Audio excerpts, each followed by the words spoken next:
Everyone, एक बार फिर से स्वागत है आपका यूट्यूब चैनल नीतीश एजुकेशन 27 पर।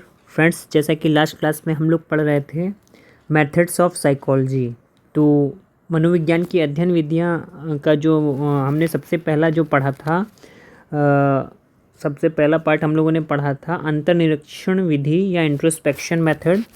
अब आज हम लोग कवर करेंगे प्रेक्षण विधि, ऑब्जर्वेशन मेथड क्या होता है। तो ये जो क्लास है आज आपकी, ये पार्ट 2 है। पहली क्लास अगर आप लोगों से छूट गई है तो उसको देख लीजिएगा। स्टेप बाय स्टेप हम लोग टॉपिक वाइज चलेंगे।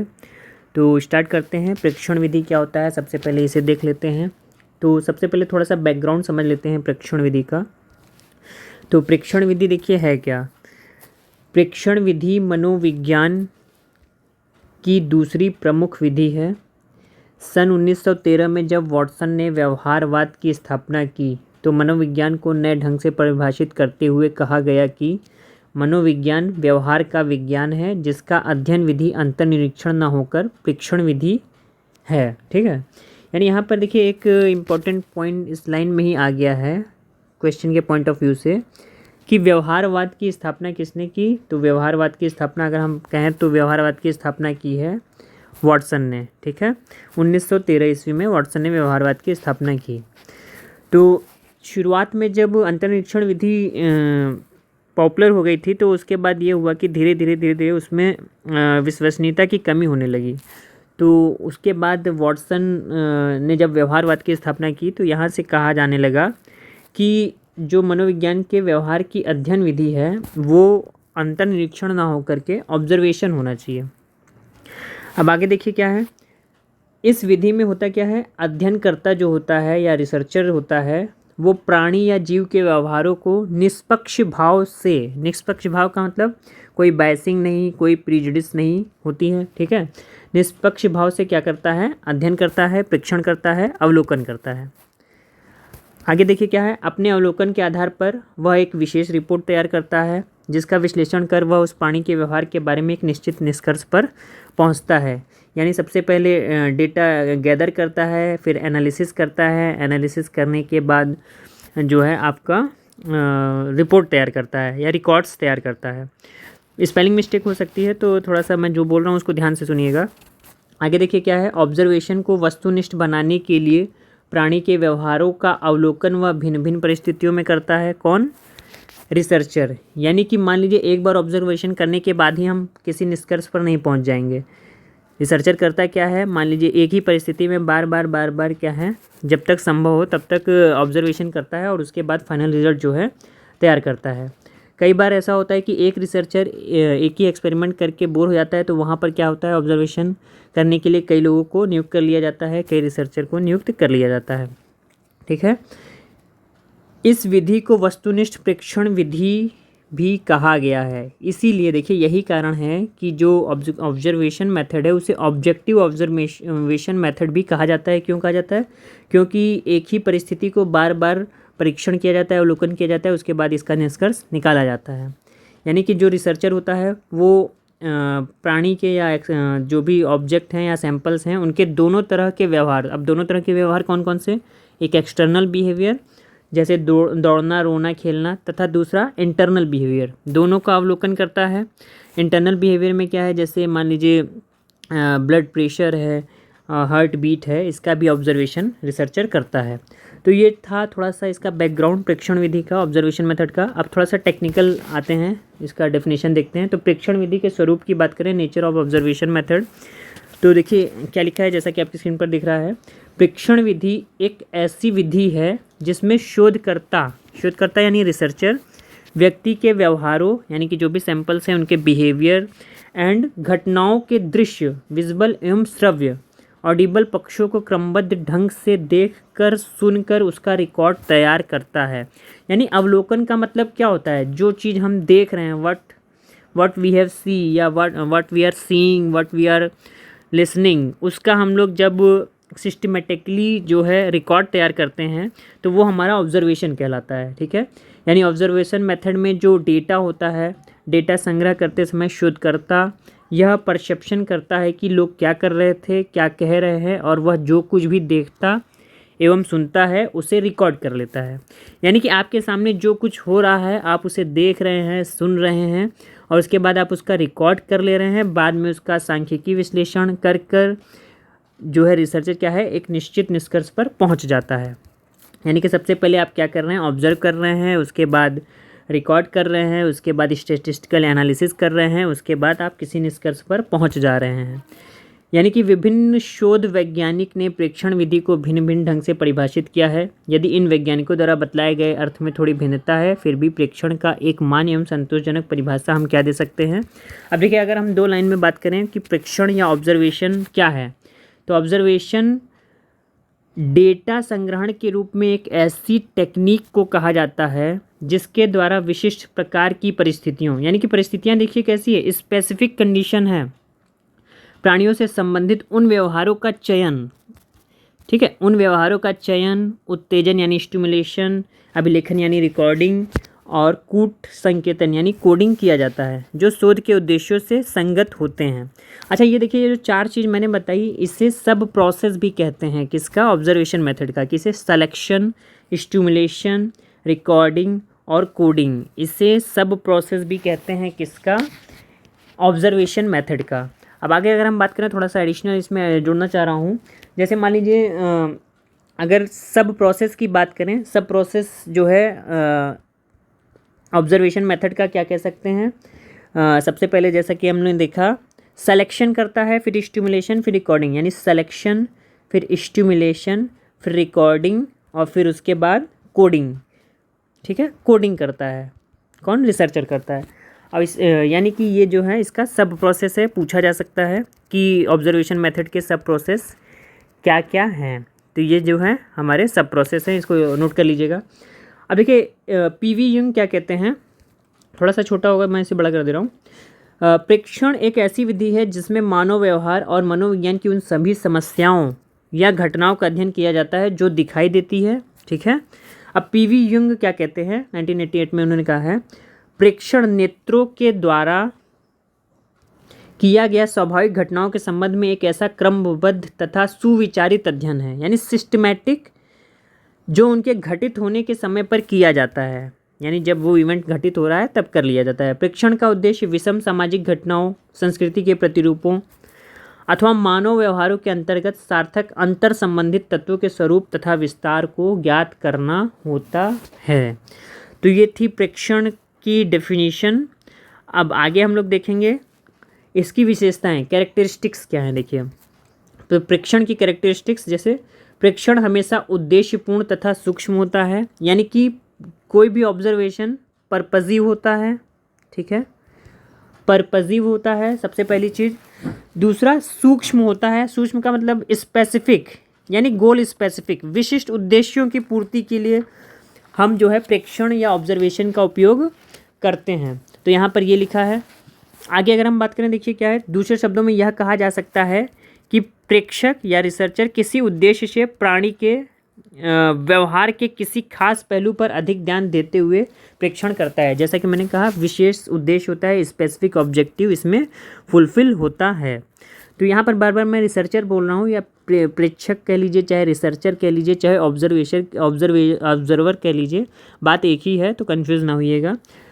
दूसरा देखिए क्या है इसकी विशेषताएं, प्रेक्षण का उद्देश्य अध्ययन नियमों से संबंधित चरों के बीच पारस्परिक संबंधों का पता लगाना होता है, यानी कॉज एंड इफेक्ट रिलेशनशिप को इस्टेब्लिश करना भी क्या है, ऑब्जर्वेशन मेथड का मेन उद्देश्य होता है। यानी आईवी और डीवी के बीच में रिलेशनशिप इस्टेब्लिश करना। आईवी और डीवी क्या है, इंडिपेंडेंट वेरिएबल और डिपेंडेंट वेरिएबल, यानी आश्रित चर और निराश्रित चर के बीच में संबंध स्थापित करना, कॉज एंड इफेक्ट रिलेशनशिप स्थापित करना का काम कौन करता है, आपका ऑब्जर्वेशन मेथड करता है, ठीक है।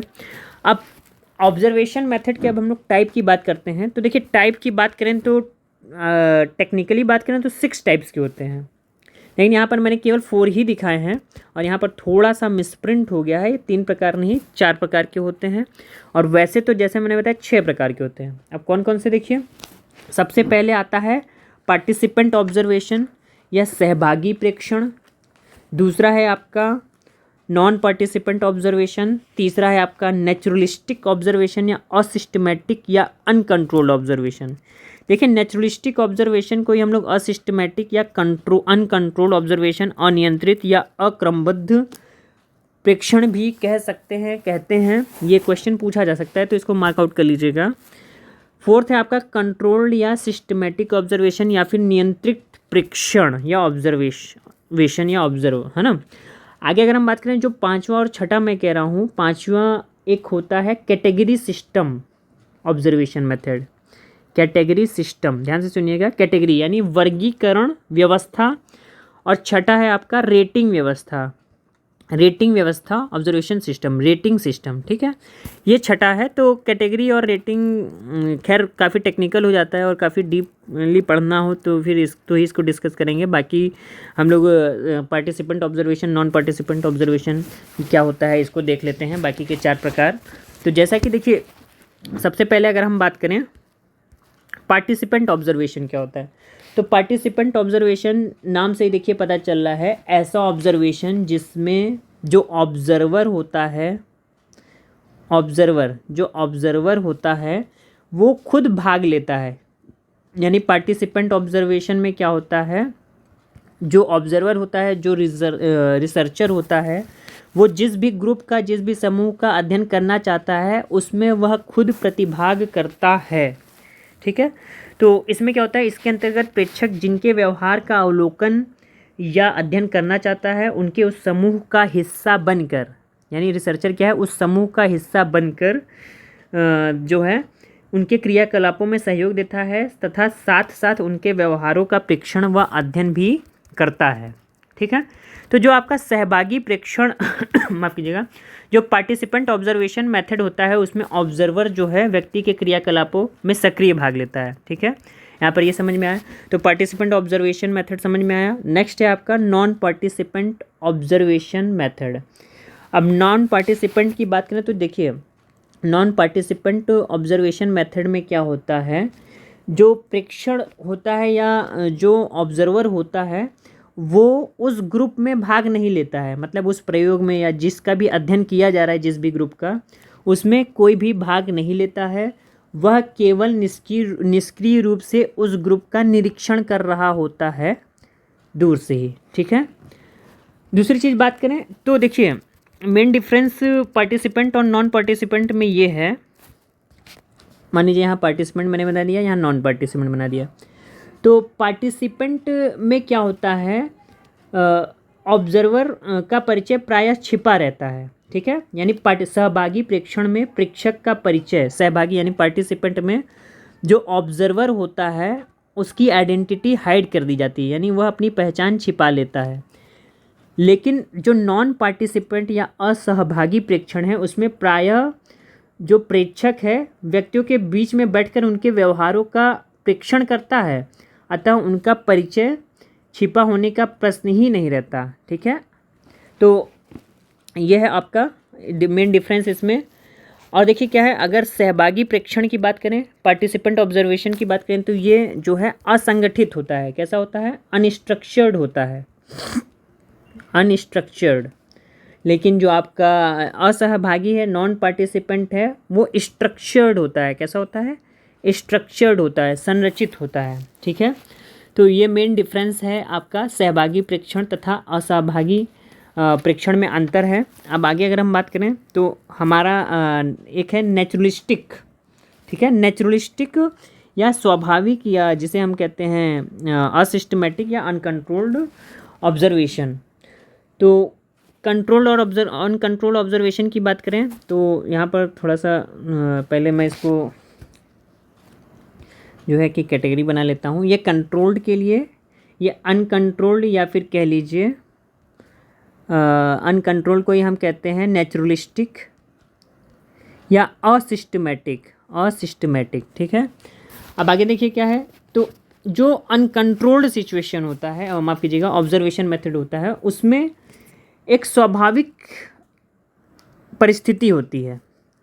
तो एक लाइन में बताना चाहता हूँ, देखिए अनियंत्रित प्रेक्षण में अक्सर एक स्वाभाविक परिस्थिति होती है ना, नेचुरल इन्वायरमेंट होता है, स्वाभाविक परिस्थिति होती है जिसमें जो ऑब्जर्वर होता है अन्य व्यक्तियों के व्यवहारों या किसी घटना का प्रेक्षण करते हैं, ठीक है। इसे नेचुरलिस्टिक ऑब्जर्वेशन भी कहा जाता है, इसलिए इसे नेचुरलिस्टिक ऑब्जर्वेशन भी कहा जाता है। जैसे मान लीजिए बात करें, देखिए अधिकतर अनियंत्रित प्रेक्षण में परिस्थिति स्वाभाविक होती है। जिनका प्रेक्षण किया जा रहा है वे इस बात से अवगत रहते हैं कि उनका प्रेक्षण किया जा रहा है, यानी कि जो पार्टिसिपेंट्स हैं या फिर जो सब्जेक्ट्स हैं उन्हें ये पता होता है कि उनका जो है ऑब्जर्वेशन किया जा रहा है, किसमें, अनकंट्रोल्ड या अनियंत्रित प्रेक्षण में, ठीक है। लेकिन कंट्रोल्ड प्रेक्षण में क्या होता है, सब्जेक्ट्स को ये नहीं पता होता है कि उनका ऑब्जर्वेशन किया जा रहा है, यानी कोई इन्फॉर्म नहीं किया जाता है सब्जेक्ट्स को, ठीक है। अब जैसे एग्जांपल की बात करें तो असिस्टमेटिक ऑब्जर्वेशन, इसे असिस्टमेटिक जैसा कि मैंने कहा ये भी कहते हैं, इसे नोट डाउन कर लीजिएगा।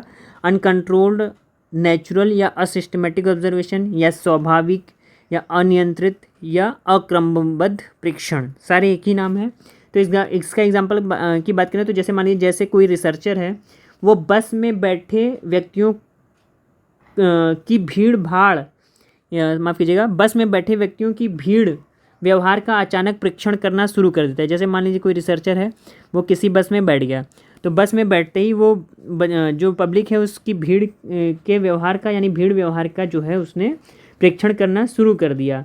तो ये देखिए ये अक्रमबद्ध हुआ कि नहीं, असिस्टमेटिक है ना, उसने कोई क्रमबद्धता जाहिर की बनाई ना, उसने कोई सिस्टम बनाया ना स्ट्रक्चर्ड किया, डायरेक्ट जाके वो ऑब्जर्व करने लगा। तो ये डिफरेंस है आपका कंट्रोल ऑब्जर्वेशन में और अनकंट्रोल्ड ऑब्जर्वेशन में। अच्छा देखिए, एक नेचुरलिस्टिक एक प्रकार होता है, सिस्टमेटिक किसका एक प्रकार होता है, स्वाभाविक प्रेक्षण का एक प्रकार होता है, वो मैं बताना चाहता हूँ आपको, जिसे हम लोग बोलते हैं सिस्टमेटिक नेचुरलिस्टिक, यानी कि क्रमबद्ध प्राकृतिक या स्वाभाविक नेचुरलिस्टिक ऑब्जर्वेशन या प्रेक्षण। ये एक प्रकार है। जैसे इसका एक एग्जांपल बताता हूँ कि खेल के मैदान में, जैसे मान लीजिए खेल का मैदान है, उसमें बच्चे कोई खेल खेल रहे हैं, तो खेल के मैदान में बच्चों के विशेष तरह के खेल का प्रेक्षण किया जाना। जैसे मान लीजिए वो फुटबॉल खेल रहे हैं, हॉकी खेल रहे हैं, या वॉलीबॉल खेल रहे हैं, या क्रिकेट खेल रहे हैं, तो उसका प्रेक्षण कहलाना क्या कहलाता है, सिस्टमेटिक नेचुरलिस्टिक ऑब्जर्वेशन या क्रमबद्ध स्वाभाविक प्रेक्षण कहलाता है। देखिए कंट्रोल ऑब्जर्वेशन की बात करें आगे। कंट्रोल ऑब्जर्वेशन क्या है, कंट्रोल ऑब्जर्वेशन में जो साइंटिफिक यानी वैज्ञानिक होता है कंट्रोल ऑब्जर्वेशन, किसके कंपैरिजन में, अनकंट्रोल के। वस्तुनिष्ठ होता है साइंटिफिक, स्पेलिंग मैंने जैसा कि शुरू में बताया, स्पेलिंग ध्यान से मिस्टेक हो सकती है, तो आप मेरी बात को ध्यान से सुनिएगा। तो साइंटिफिक होता है, ऑब्जेक्टिव होता है प्रेक्षण, कौन सा, कंट्रोल्ड। सिस्टमेटिक होता है, ऑब्जेक्टिव होता है, साइंटिफिक होता है, ठीक है। ये इसकी विशेषताएं हैं। इसीलिए जो कंट्रोल्ड ऑब्जर्वेशन है उससे अनकंट्रोल्ड ऑब्जर्वेशन से सुपीरियर माना गया है, श्रेष्ठ माना गया है, अच्छा माना गया है, क्योंकि इसमें रिलायबिलिटी ज़्यादा होती है, विश्वसनीयता ज़्यादा होती है, वैलिडिटी ज़्यादा होती है। किसके कंपैरिजन में, अनकंट्रोल्ड ऑब्जर्वेशन के कंपैरिजन में। तो ये था आपका चारों मैंने बता दिए। एक सहभागी जिसमें प्रेक्षक जो है स्वयं भाग लेता है ग्रुप में और ऑब्जर्व करता रहता है उनके साथ साथ। जैसे मान लीजिए किसी कंपनी में एम्प्लॉयज़ के व्यवहारों का प्रेक्षण करना है, तो उसमें क्या होता है, रिसर्चर खुद उन कार्मिकों के साथ, एम्प्लॉयज़ के साथ वर्क करता है जितने दिनों के लिए उसका प्रोजेक्ट रहता है, और वर्क करते हुए उनके साथ ही उनका प्रेक्षण करता रहता है। और सहभागी में क्या है, रिसर्चर जो होता है उस ग्रुप में इन्वॉल्व नहीं होता है और छिपे रूप से जो है कि ऑब्ज़र्व कर रहा होता है। और अगला अगर हम बात करें, कंट्रोल और अनकंट्रोल्ड डिस्कस कर ही लिया, और उसके बाद जो कैटेगरी मैंने बताई थी, कैटेगरी और रेटिंग सिस्टम, इसमें कैटेगरी में क्या होता है, वर्गीकरण व्यवस्था प्रेक्षण एक मतलब ऑब्जर्वेशन का एक प्रमुख प्रकार है। इस विधि में जो ऑब्जर्वर होता है व्यक्ति के व्यवहारों को विभिन्न वर्गों में बांट देता है, यानी जो व्यक्ति के व्यवहार हैं, बिहेवियर्स हैं, उन्हें भिन्न भिन्न कैटेगरीज़ में डिवाइड कर देता है और उसका अभिलेखन करता है। क्या करता है? उसका रिकॉर्ड करता है, उसे रिकॉर्ड करता है। ठीक है। किसी भी अध्ययन में वर्गीकरण व्यवस्था का स्वरूप क्या होगा, यह इस बात पर निर्भर करता है कि शोध समस्या क्या है तथा उसका स्वरूप क्या है। ठीक है। आगे अगर हम बात करें जो आपका कैटेगरी सिस्टम के बाद रेटिंग सिस्टम है, तो इसमें ऑब्जर्वर क्या करता है, जो रिसर्चर होता है ऑब्जर्वर क्या करता है, रेटिंग सिस्टम दे देता है, यानी रेटिंग दे देता है 5 पॉइंट स्केल से 7 पॉइंट स्केल जो भी कह लीजिए। तो यह एक दूसरे प्रकार की प्रेक्षण विधि है जिसके द्वारा भी मनोविज्ञान, शिक्षा तथा समाजशास्त्र की शोध समस्याओं के बारे में महत्वपूर्ण डेटा को क्या किया जाता है, संग्रहित किया जाता है, डेटा कलेक्शन किया जाता है। तो ये थी चारों टाइप और प्रेक्षण। अब आगे अगर हम बात करें गुण, प्रेक्षण के क्या गुण हैं, गुण देख लेते हैं। देखिए, इस विधि में प्रेक्षण वस्तुनिष्ठ तथा अवैयक्तिक होता है, यानी कि जो ऑब्जर्वेशन मेथड होता है इंट्रोस्पेक्शन मेथड की तुलना में ज़्यादा ऑब्जेक्टिव और अवैयक्तिक होता है। अगर आपको याद होगा लास्ट क्लास में मैंने जो बताया था कि जो इंट्रोस्पेक्शन मेथड है, अंतर्दर्शी विधि है, उसमें वैयक्तिकता आ जाती है, बायसिंग आ जाती है, रिसर्चर का प्रीजुडिस आ जाता है। लेकिन इसमें क्या है, ऑब्जर्वेशन मेथड में ऐसा नहीं होता है या कम होता है। फलस्वरूप इससे प्राप्त निष्कर्ष काफ़ी विश्वसनीय तथा वैध होते हैं। अब देखिए, जहाँ पर ऑब्जेक्टिविटी होगी वहाँ पर ऑटोमेटिक रिलायबिलिटी होगी और वहाँ पर वैलिडिटी होगी। जैसे उदाहरण देखिए लिखा भी है, अगर कोई व्यक्ति किसी परिस्थिति में ज़ोर ज़ोर से बोल रहा है एवं उसकी आंखें तथा चेहरा लाल है, तो इसका परीक्षण करके कोई व्यक्ति इस निष्कर्ष पर पहुँचेगा कि व्यक्ति क्रोधित है। ठीक है। दूसरा इसका गुण क्या है, इस विधि ने मनोविज्ञान का अध्ययन क्षेत्र काफ़ी विस्तृत कर दिया है। ठीक है, क्योंकि अंतर्निरीक्षण विधि जो थी केवल वयस्क व्यक्तियों पर ही किया जा सकता था अंतर्निरीक्षण विधि का प्रयोग, लेकिन जो ऑब्जर्वेशन मेथड है उसका प्रयोग हम लोग सब पर कर सकते हैं। छोटे छोटे बच्चों, वयस्कों, पागलों, अपाहिजों, पशुओं आदि पर भी आसानी से इसका प्रयोग किया जा सकता है। तो सबसे बड़ा फ़ायदा इसका ये है। दूसरा, अगर हम बात करें, इस विधि द्वारा एक समय में एक से अधिक प्राणियों के व्यवहार का निरीक्षण आसानी से किया जा सकता है। ठीक है। नेक्स्ट है इसका आपका, इस विधि से प्राप्त आंकड़ों का सांख्यिकी विश्लेषण। देखिए, सबसे बड़ा फ़ायदा ये है, स्टैटिस्टिकल एनालिसिस काफ़ी आसानी से हम लोग कर सकते हैं ऑब्जर्वेशन मेथड के थ्रू, और फ्रीक्वेंसी, परसेंटेज आदि के फॉर्म में हम लोग इसे बदल भी सकते हैं। क्योंकि प्रेक्षण विधि में सांख्यिकी विश्लेषण संभव है, साथ ही साथ इसके द्वारा कई व्यक्तियों का एक साथ अध्ययन किया जा सकता है, अतः इससे प्राप्त परिणाम का सामान्यीकरण भी किया जा सकता है आसानी से। जनरलाइजेशन का मतलब क्या होता है कि एक ही परिस्थिति को कई उसी की जैसी दूसरी परिस्थितियों में हम लोग सामान्य रूप से उसका एप्लीकेबल कर सकते हैं, उसके रिजल्ट्स को, निष्कर्ष को। तो ये इसके गुण हैं। अब हम इसके दोषों की बात करें तो देखिए क्या है, कमियां इसकी क्या हैं। तो प्रायः यह देखा गया है कि जो आपका ऑब्जर्वेशन मेथड है उसमें प्रेक्षण करते समय जो ऑब्जर्वर है वो अपना प्रीजुडिस या मनोवृत्तियाँ आदि का भी प्रभाव डाल देता है। यानी कि अगर ऑब्जर्वर जो है प्रीजुडिस से ग्रसित हो गया तो फिर रिजल्ट जो है ऑब्जेक्टिव ना होकर सब्जेक्टिव हो जाता है। यानी सबसे बड़ी कमी यहाँ पर क्या है, जो रिसर्चर है, जो ऑब्जर्वर है, अगर उसके अंदर पूर्वाग्रह, पक्षपात, बायसिंग आ गई तो पूरा रिजल्ट जो है बिगड़ जाता है। ये इसका दोष है। दूसरा दोष इसमें यह है, इस विधि में प्राणी के व्यवहारों का प्रेक्षण कर उसके मानसिक प्रक्रियाओं के बारे में जानने की कोशिश की जाती है, परंतु इस दिशा में हमेशा सफलता प्रेक्षक को नहीं भी मिलती है। जैसे उदाहरण मान लीजिए, गांव में मान लीजिए दो स्त्रियां एक दूसरे से काफ़ी दिन पर मिलती हैं, तो वो जब हम दो लोग बहुत दिनों बाद किसी से मिलते हैं, दो महिलाएं मिलती हैं, तो वो खुशी के मारे रोने लगती हैं, यानी खुशी के आंसू होते हैं। लेकिन जब रिसर्चर मान लीजिए इसे दूर से देखेगा कि हाँ दो स्त्रियां गले लगकर आपस में रो रही हैं, तो उसे क्या लगेगा कि कोई ना कोई बात है, कोई ना कोई दुर्घटना हुई है, इसलिए वो स्त्रियाँ दुखी हैं जिसकी वजह से वो रो रही हैं। अब देखिए यहाँ पर क्या होता है, इस उदाहरण से पता चलता है कि वस्तुनिष्ठ प्रेक्षण के आधार पर हमेशा मानसिक प्रक्रियाओं का सही अर्थ निकालना संभव नहीं है। एक ये दोष है इसका। आगे अगर हम बात करें, इस विधि में जो प्रेक्षण होता है स्वाभाविक एवं अनियंत्रित परिस्थिति में किया जाता है। इसका परिणाम क्या होता है, यह होता है कि प्राप्त निष्कर्ष की व्याख्या उचित कारण संबंध के रूप में नहीं की जा सकती है। यानी कि जैसे अभी हम लोग टाइप पढ़ रहे थे, अनियंत्रित परिस्थिति या स्वाभाविक परिस्थिति प्रेक्षण, तो उसमें क्या होता है, कॉज एंड इफेक्ट रिलेशनशिप, जो मैं आईवी और डीवी का रिलेशनशिप कह रहा था, नहीं इस्टेब्लिश हो पाता है। उसमें ये कमी आती है कि आईवी और डीवी में रिलेशनशिप इस्टेब्लिश नहीं हो पाता, जिसकी वजह से क्या है कि रिजल्ट की वैलिडिटी और रिलायबिलिटी कम हो जाती है। जैसे एक एग्जाम्पल के द्वारा इसे समझिए। मानिए जोन्स एंड जोन्स ने एक अध्ययन किया था कि कॉलेज के छात्र सांप देखकर डर जाते हैं। ठीक है, यहाँ डरने की सामयिक प्रक्रिया किस कारण हुई कहना मुश्किल है। यानी छात्रों ने सांप देखा और डर गए, लेकिन ये डर किस वजह से आया, यानी सांप के आकार से भी छात्रों में डर हो सकता है, उसके भयावह रूप से भी डर हो सकता है, उसकी चाल से भी डर उत्पन्न हो सकता है, आदि आदि। यानी छात्रों के डरने के कई कारण हो सकते हैं, या तो सांप का रंग रूप आकार, या फिर सांप का भयावह रूप, या फिर उसकी चाल। तो अब परिणाम जो डर है, यानी जो डर है वो किस कारण से उत्पन्न हुआ यह नहीं कहा जा सकता। यानी क्या है, स्वाभाविक परिस्थिति में की गई थी, यानी इसलिए क्या है, cause and effect relationship establish नहीं हो सका। आगे अगर हम बात करें, प्राणियों के कुछ व्यवहार ऐसे भी होते हैं जिनका अध्ययन वस्तुनिष्ठ परीक्षण विधि से करना संभव नहीं है।